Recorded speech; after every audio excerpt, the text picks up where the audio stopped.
नमस्कार, केटीभी समाचारमा यहाँलाई स्वागत। सर्वप्रथम आजका प्रमुख समाचारहरू। कालेबुङ गिडाब्लिङको बुधबारे बजारमा नरेन्द्र राईको घरमा आगजनीमा घर आंशिक रूपमा क्षति। दार्जिलिङ पहाड र तराई डुवर्सको लागि गोर्खाल्यान्डभन्दा ठूलो पर्जापट्टा रहेको विनय तामाङको भनाई। क्षेत्रीय राजनीतिले जनताको आकांक्षा प्रदान गर्न नसक्ने बुझेर नै आफू राष्ट्रिय दलमा गएको विनय तामाङको भनाई। आगामी नगरपालिका चुनावमा पहाडको 4वटा नगरपालिका क्षेत्रमा टिएमसीले बोर्ड गठन गर्ने विनय तामाङको दाबी। आई लभ कालेबुङद्वारा ड्याडी एन्ड मम्मीज ट्यालेन्ट हन्टको सेमिफाइनल सम्पन्न। डुवर्स नेपाली साहित्य विकास समितिद्वारा 4वटा सर्वोच्च पुरस्कारको घोषणा। पुरस्कार आगामी 30 जनवरी बिलपाडामा हुने समारोहमा प्रदान गरिने। अनि सरस्वती दिव्यधाम समितिको आमसभा सम्पन्न। कालेबुङ गिडब्लिङको बुधबारे बजारमा नरेन्द्र राईको घरमा आगलागी भएको छ। बजार स्थित नरेन्द्र राईको घरमा भाडामा बस्दै आएका चानावल भनिने चिया पसलेको कोठाबाट आगो सुरु भएको प्रत्यक्षदर्शीले जानकारी दिएका छन्। आगलागीका कारण घरको एक हिस्सा क्षति भएको छ। स्थानीयवासीको सहयोगमा आगोलाई नियन्त्रणमा ल्याइएको थियो भने कालेबुङबाट दमकल पनि घटनास्थलमा पुगेर आगो निभाउन सहयोग पुर्याएको जनाइएको छ। दार्जिलिङ पहाड र तराई डुवर्सको लागि गोर्खाल्यान्डभन्दा ठूलो पर्जापट्टा रहेको विनय तामाङले बताएका छन्। हिल तृणमूल काङ्ग्रेस पार्टीको खरसाङमा स्वागत कार्यक्रम सम्पन्न भएको छ। स्वागत कार्यक्रममा बोल्दै तृणमूल नेता विनय तामाङले उपरोक्त कुरा भनेका हुन्। कमान होस्, सहर होस्, सिन्कुना बगान होस्, वन बस्ती होस्, डिजल्यान्ड होस्, हामीले सरकारसँग मिलेर सरकारलाई रुझाएर माया गरेर त्यहाँबाट ल्याउनुपर्छ। कारण land and land reform department, भूमि अनि भूमि सुधार विभाग केन्द्र सरकारको बिजेपी सरकार होइन, राज्य सरकारको। त्यसले गर्दा त्यहाँबाट ल्याउनुपर्छ। यो ठुलो समस्या छ।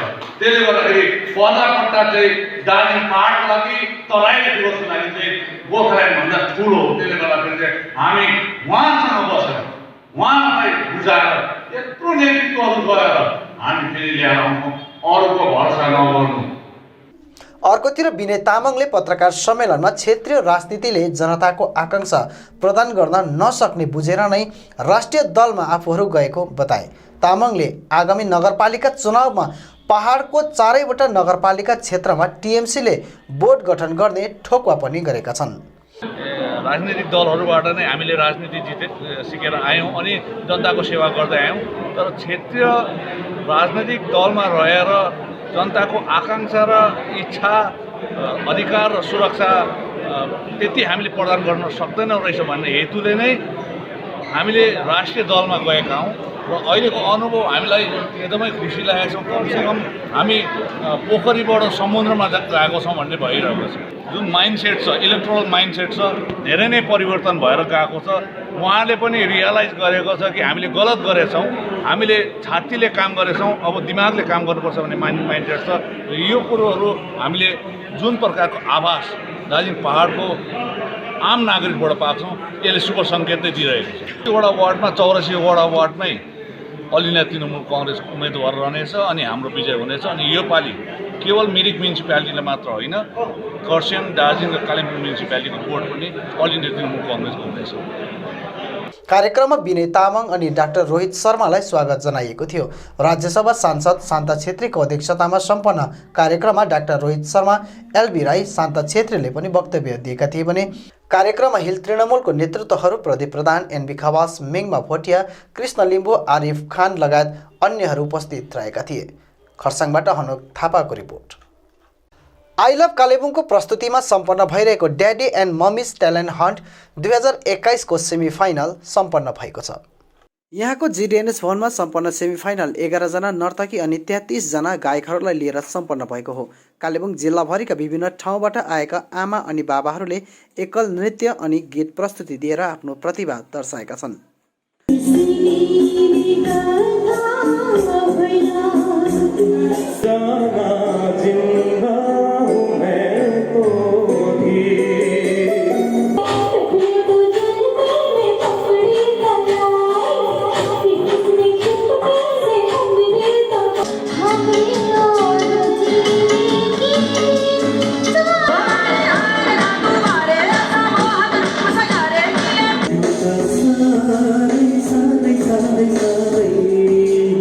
सम्पन्न प्रतियोगिताको निर्णायकहरूमा बिक्कु दर्नाल, सञ्जय प्रसाद, सुधीर घले, सुनिता त्रिखत्री, निलम मोक्तान आदि रहेका छन् भने उक्त सेमिफाइनल पछि ग्रान्ड फिनाले आगामी 16 जनवरीको दिन कालेबुङ टाउन हलमा सम्पन्न हुने भएको छ, जसमा 1 जना नृत्यबाट अनि 1 जना गायकबाट विजेता चयन हुनेछ, जसलाई 10-10 हजार नगद राशि प्रदान गरिने भएको छ। यता सबै प्रतियोगीहरूमा एकसायक प्रतिभा भएको निर्णायकहरूले बताए। आजको यो हाम्रो अन्तिम पडाउ हो। यो पछि हामी फाइनलमा जानेछौँ र आज हामी चयन कसरी गर्छौँ भनेदेखि हामीसँग प्रत्येक प्रतियोगीहरूको लिस्ट छ र उहाँहरूलाई हामीले ऱ्याङ्किङ गर्दैछौँ। हाम्रो जजेसलाई ऱ्याङ्क गर्नुहुन्छ र उहाँ ऱ्याङ्किङको हिसाबले नै उहाँहरू चाहिँ फाइनल्समा पुग्न सक्नुहुन्छ। तर अब मलाई चाहिँ एउटा के लाग्छ भने बिचरा अब मम्मीहरूको घरको पनि काम, यता उयसको काम नभए पनि जति पनि अहिलेसम्म प्रेजेन्टेसन हेरेँ एकदमै राम्रो लाग्यो। उनीहरू एकदमै प्रोफेसनल खालको स्टाइलमै नाच्दैछ हो। कतिजना मम्मीहरू त अहिलेको युवा केटाकेटीहरू जतिको त्यो एनर्जीमै नाच्दैछ है, त्यो चाहिँ मलाई एकदम खुसी लागेको छ है। एकदमै राम्रो लागिरहेछ है। तर जति हामीले अब एक्सपेक्ट गरेको थियौँ है मम्मी ड्याडिजहरू आउनुहुन्छ भनेर, त्यसमा चाहिँ अलिक धेरै कम्ती लाग्यो मलाई। अब ओके, हाम्रो यो फाइनली चाहिँ हामीले कालिम्पोङ टाउन हलमा गर्ने भएको छ र 16 जनवरी 16 तारिक जनवरी 2022 को दिन र 10 बजे बिहानदेखि चाहिँ सुरु हुनेछ। यसरी नै प्रतियोगीहरूले यसरी आफूभित्र भएको कला मञ्चमा आएर देखाउन पाउँदा धेरै हर्षित बनेको बताएका छन्। म नाच्नु चाहिँ सानैदेखि नाच्थेँ, तर अब बिहा भएकोदेखि चाहिँ नाच्नु पाएको थिइनँ होइन। तर अब राम्रो अपर्च्युनिटी पाएँ हामीले है सो अप गर्नुको लागि। त्यसमा चाहिँ thank you so much, I love कालिम्पोङलाई। फाइनलमा पुग्नुहुन्छ? मेबी कन्फिडेन्ट त डान्स अब राम्रै गरेँ जस्तो लाग्छ है। मैले मेरो तर्फबाट बेस्ट देख्छु। अब जजेसमाथि छ। मेरो घर बागधारा हो। हाम्रो चाहिँ सानैदेखि गीत गाउँथेँ। यस्तो कुनै क्लासहरू लिनुभएको थियो कि सानो उमेरदेखि? हजुर। यस्तो गायन क्षेत्रमा कुनै यस्तो प्रशिक्षणहरू लिनुभएको थियो? छैन, त्यस्तो केही प्रशिक्षण छैन। स्टेज कार्यक्रमहरू कतिको गर्नुहुन्थ्यो? स्टेज कार्यक्रम निकै गरेँ। उमेर हुन्जेल त निकै गरियो। हजुर। हुन त म 2016सम्म त मञ्चमा आइबस्थेँ, किनभने स्कुलको शिक्षक भएको कारणले स्कुलमा प्रोग्रामहरू हुन्थ्यो, त्यसमा भाग लिन पाइन्थ्यो, जसले गर्दा लिइबस्थेँ। त्यहाँदेखि भने यता चाहिँ अब 16देखि यता चाहिँ त्यसरी कुनै कार्यक्रममा भाग लिएको थिइनँ। साँच्चै नै भनौँ भने अब यो एउटा ठुलै कार्यक्रममा भाग लिइरहेको छु। आफूलाई खुसी पनि लाग्यो। यो एउटा एकदमै राम्रो पहल हो, किनभनेदेखि ट्यालेन्ट भन्ने कुरो चाहिँ धेरै कारणले गर्दाखेरि दबिएर थिचिएर बसिएको हुन्छ। जुन ट्यालेन्ट चाहिँ बाहिर निस्किनु पाएकै हुँदैन र आफ्नो इच्छा र आकाङ्क्षालाई यसरी दबाएर धेरै धेरै कलाकारहरू हाम्रो वरिपरि बसिरहेको छन्। त्यसमाथि पनि हाम्रो यता नेपाली दार्जिलिङ भेगमा भने यो क्षेत्रमा त्यति ठुलो काम कुरो केही भएको छैन, जसले गर्दाखेरि कलाकारलाई प्रोत्साहन भने धेरै धेरै धेरै खाँचो छ। र यो कार्यक्रम जुन चाहिँ अहिले भइरहेको छ, यो खालको कार्यक्रमले चाहिँ यसरी कलाकारहरूलाई धेरै प्रोत्साहन दिन्छ भन्ने मलाई आशा लाग्छ। पहिला नाच्नुहुन्थ्यो? पहिला घरमै मात्रै हो। घरमै चाहिँ नाच्नुहुन्थ्यो? हजुर। सानैदेखि नाच्नुहुन्थ्यो? होइन, भर्खर थालेको। हजुर, भर्खर थालेको। यसरी जुन अब यस्तो प्रतियोगिता हुँदैछ सुनिसकेपछि त तपाईँलाई यहाँ आएर नाच्नु मन लाग्यो तपाईँलाई? हजुर, होइन मलाई दिदीले उयो फर्म भरिदिनु भएको थियो त, नाच्नु घर भन्नुभएको थियो। अन्त बागधारा। हजुर। भनेपछि घरमा मात्र तपाईँ चाहिँ हजुर, म अर्का घरमा काम गर्छु, भ्याउँदिनँ पनि। फाइनल पुग्छु भन्ने आश लागेको छ? आश त छ। अब हेरौँ, मभन्दा अरू नाच्नेहरू पनि छ। डर कति लाग्छ? डर त लाग्दैन, तैपनि अब यत्रो भिडमा नाच्दा अलिकति भए पनि आफूलाई उयो त हुन्छ डर। डुवर्स नेपाली साहित्य विकास समितिद्वारा 4 सर्वोच्च पुरस्कारको घोषणा गरिएको छ। सङ्गीत क्षेत्रको विविध दर्नाल स्मृति पुरस्कारले लब्ध प्रतिष्ठित गायक इन्द्रजित मिजार, समाजसेवाको निम्ति हैकम सिंह राई स्मृति पुरस्कारले सक्रिय समाजसेवी अनिल थापा, साहित्य क्षेत्रमा चन्द्रवीर प्रधान स्मृति पुरस्कारले वरिष्ठ साहित्यकार गोपाल सिंह विश्व अनि शैक्षिक सेवामा किताब सिंह राई स्मृति पुरस्कारले गौरबङ्ग विश्वविद्यालयका उपकुलपति प्राचार्य डाक्टर शान्ति छेत्रीलाई सम्मानित गरिने भएको छ, जुन पुरस्कार आगामी 30 जनवरी वीरपाडामा हुने समारोहमा प्रदान गरिने भएको छ। 10 लाख डुवर्सेली नेपाली भाषीहरूका प्रतिनिधि संस्था डुवर्स नेपाली साहित्य विकास समितिद्वारा प्रतिवर्ष प्रदान गरिने 4 सर्वोच्च पुरस्कारको घोषणा भएको छ। हिजो बिरपाडा स्थित चन्द्रवीर प्रधान स्मृति पुस्तकालयमा बसेको बैठकले साहित्यमा चन्द्रवीर प्रधान स्मृति पुरस्कार बाग्राकोटका सुपरिचित लेखक गोपाल सिंह विश्वलाई प्रदान गर्ने घोषणा गरेको छ। साथै शैक्षिक सेवामा गौरवंग विश्वविद्यालयका प्राध्यापक डाक्टर शान्ति छेत्रीलाई किताब सिंह राई स्मृति पुरस्कार अलङ्कृत गरिनेछ। सांगीतिक योगदानका लागि बीबी दर्नाल स्मृति पुरस्कार सुप्रसिद्ध गायक इन्द्रजित मिजारलाई, साथै सामाजिक सेवामा हैकम सिंह राई स्मृति पुरस्कार यस वर्ष डुवर्सका सक्रिय सामाजिक कार्यकर्ता अनिल थापालाई प्रदान गर्ने महत्त्व गरेको छ। यो आगामी 30 जनवरी बिरपाडामा आयोजन हुने विराट कार्यक्रम बीच प्रदान गरिनेछ। हिजो आयोजित बैठकले विकास समितिको शिक्षा, सांस्कृतिक, प्रकाशन र मिडिया उपसमिति पनि गठन गरेको छ। शिक्षा उपसमितिका संयोजकको रूपमा बाग्राकोट उच्च माध्यमिक विद्यालयका प्रधान अध्यापक सागर शर्मालाई चयन गरेको छ। यसै गरेर सांस्कृतिक प्रकोष्ठ वा उपसमितिका संयोजकको रूपमा अजय खड्कालाई, प्रकाशन उपसमितिका संयोजकको रूपमा अबिर खालिङलाई चयन गरेको छ। अब समितिले साहित्यिक कार्यक्रमका साथसाथमा अब प्रकाशनलाई तीव्रता दिने, सांस्कृतिक उत्सव र प्रतियोगिता अनि पुस्तक मेलाको आयोजन गर्ने, विद्यार्थीमुखी कार्यक्रमलाई तीव्रता दिने अनि शिक्षा सेमिनारहरूको आयोजना गर्ने लगायत सर्वतोमुखी कार्यक्रमलाई प्राथमिकता दिँदै अब डुवर्सका सबैलाई जोड्ने अभियान चाल्ने निर्णय गरेको छ। र यसरी नै आगामी दिनहरूमा पनि तपाईँहरूको कुनै गतासो नराखिकन, तपाईँहरूको गुनासो नराखिकन, तपाईँहरूको जे ग्रिभान्सेसहरू छ यसरी सभामा राखेर अथवा अघि सचिवले भनिहाल्नुभयो, हामी पदलोलुपतादेखि मान अभिमानदेखि टाढो बसेर डुवर्सको सर्वाङ्गीण विकास शिक्षामा होस् कि सङ्गीतमा होस् कि कलामा होस् कि खेलकुदमा चाहिँ हामी लागि परौँ भन्ने म सन्देश यहाँ राख्न चाहन्छु। सरस्वती दिव्य धाम समितिको आम सभा कालेबुङको टारी गाउँ स्थित सरस्वती मन्दिर परिसरमा सम्पन्न भएको छ। समितिका अध्यक्ष भुवन नेपालको अध्यक्षतामा सम्पन्न सभामा 81औं सरस्वती पूजा आयोजनालाई लिएर चर्चा परिचर्चा गरिएको थियो। समितिका दिवंगत पूर्व अध्यक्ष दुर्गाप्रसाद छेत्री साथै अन्य दिवंगत सदस्यहरूको आत्मशान्तिको कामना गर्दै 1 मिनटको मौन धारणपछि सुरु गरिएको सभामा सरस्वती दिव्यधाम समितिको गत वर्षको गतिविधि साथै गत वर्ष नै सम्पन्न सरस्वती पूजाको प्रतिवेदन समितिका पूर्व सचिव केशव प्रसाद पोखरेलले पेश गरेका थिए।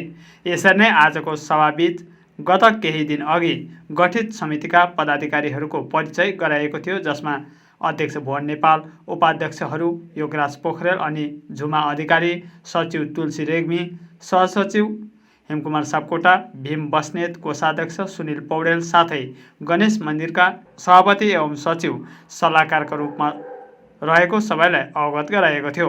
सभामा आउँदो वसन्त पञ्चमीको दिन सरस्वती दिव्यधाम समितिको आयोजनामा हुने 81औं सरस्वती पूजा कोभिडको परिस्थितिलाई ध्यानमा राख्दै त्यही अनुरूप गर्ने निर्णय लिएको थियो। यसरी नै स्थानीय मन्दिर परिसरमा 2वटा मन्दिर रहे तापनि त्यस परिसरमा हवनकुण्ड नभएको कुरा सभापतिले सभामा अवगत गराएपछि हवनकुण्ड निर्माणलाई लिएर पनि सभामा चर्चा परिचर्चा गरिएको सभापति भुवन नेपालले बताएका छन्। हवनकुण्डका निम्ति मन्दिर समितिसित जमिन पनि रहेको बताउँदै उनले हवनकुण्ड निर्माणमा समितिले भक्तजनहरूको सहयोगको अपेक्षा साँचेको बताएका छन्।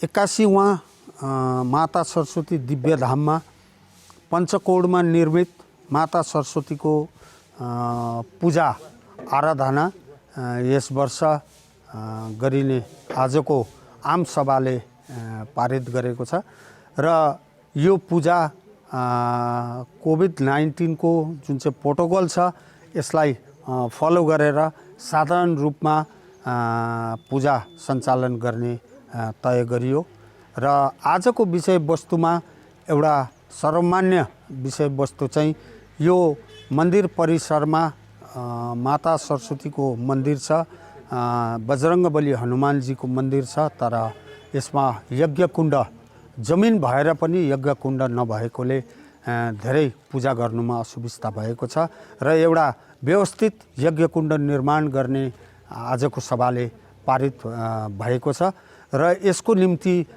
कालिम्पोङ वरिपरि बाहिर फेर जहाँ पनि माता सरस्वती र बजरङ्ग बलीका भक्तहरू रहनु भएको छ, बस्नु भएको छ, तपाईहरूले सो इच्छाले यज्ञकुण्ड निर्माणमा योगदान दिन हुन, सहयोग पुर्याइदिन हुन म मन्दिर समितिको सभापतिको हैसियतमा सबैलाई अनुरोध गर्न चाहन्छु। सभामा विभिन्न सङ्घ संस्था, स्वनिर्भर दलका प्रतिनिधिहरू साथै व्यक्ति विशेषहरूको उपस्थिति रहेको थियो। वर्ष 2021 को बाल साहित्य अकादमी पुरस्कारको निम्ति चयन भएका खर्साङको अम्बटे चियाबारी निवासी साहित्यकार सुदर्शन प्रधान अम्बटेलाई वरिष्ठ नागरिक कल्याण सङ्गठन अम्बटेद्वारा सम्बर्धना जनाइएको छ। वर्ष 2021 को बाल साहित्य अकादमी पुरस्कारको निम्ति चयन भएका खर्साङको अम्बटे चियाबारी निवासी साहित्यकार सुदर्शन प्रधान अम्बटेलाई वरिष्ठ नागरिक कल्याण सङ्गठन अम्बटेद्वारा सम्बर्धना जनाइयो। सङ्गठनका सभापति दीपक थापाको सभापतित्वमा सम्पन्न समारोहमा सुदर्शन प्रधानलाई दोसल्ला सहित सम्बर्धना पत्र प्रदान गरेर सम्मान जनाइएको छ।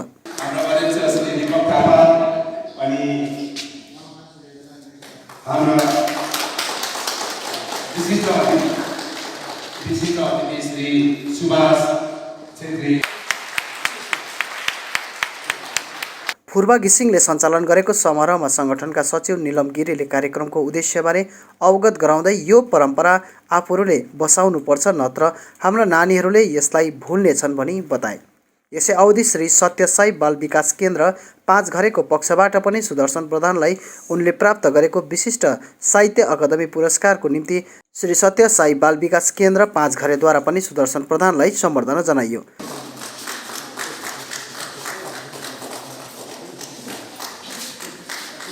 समारोहलाई सुभाष छेत्री भावुक, गणेश छेत्री, गङ्गा प्रसाद शर्मा, सुदर्शन प्रधान आदिले सम्बोधन गरेका थिए। यो एवार्डको भन्दा अगाडि चाहिँ मैले लेखेको किताबहरू म तपाईँलाई बताउँदैछु। म भन्नुपर्छ यो कुरा चाहिँ, र मैले लेखेको किताब यो हो, पृथ्वी कस्तो छ। सबैभन्दा पहिला यो किताब हो सन् 2000 पुरा पूर्व, अहिले 2022, आजभन्दा 22 वर्ष अगाडि यो हो।